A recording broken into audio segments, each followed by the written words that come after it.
C'est tout simplement la plus grosse et la plus grande injustice de ce monde. Aujourd'hui, encore en 2025. Et je dois vous dire, pardonnez-moi, ça risque d'être difficile pour les autres. Écoutez très bien ces chiffres. Un drépanocytaire naît toutes les minutes dans le monde et un drépanocytaire meurt toutes les 2 minutes dans le monde. Je vous ai déjà dit, pardonnez-moi, ça risque d'être un peu choquant pour les autres.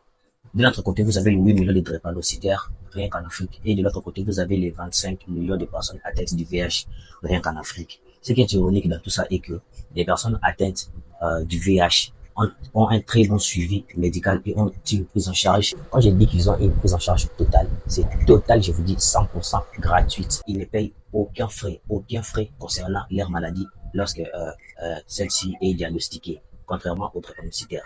Et Librea de ces médicaments qui permettent d'espacer et de réduire les crises. Ces médicaments qui est un luxe en Afrique, on ne peut pas se le procurer parce que on n'a pas l'argent, on ne peut pas se le procurer. La dernière fois que j'avais acheté ces médicaments, je l'avais pris j'avais pu me le procurer à un prix de $10 pour une plaquette de 10 comprimés. Vous imaginez, $10 pour une plaquette de 10 comprimés. Et aujourd'hui, je n'en prends plus pour des raisons économiques, je dirais, pour des raisons économiques. Et tout ça, ça vous fait voir un peu le monde dans lequel nous sommes, le monde dans lequel nous vivons aujourd'hui.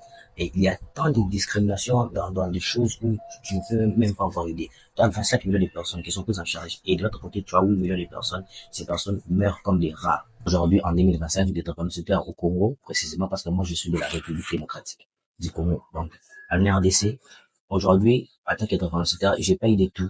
Je paye de tout.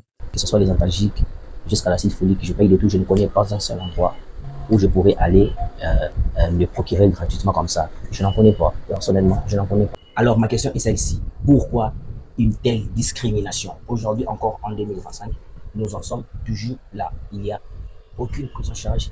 Il n'y a rien, je vous dis, rien de rien. On continue de payer de tout. Alors que ces 25 millions de personnes atteintes du VIH ont un très bon suivi médical et sont vraiment à 100% prises en charge. Alors, ce que je n'arrive pas toujours à comprendre dans ce monde, jusqu'à aujourd'hui en 2025, la drépanocytose qui est la première maladie génétique au monde, les drépanocytaires sont toujours ignorés, boycottés et parfois méprisés.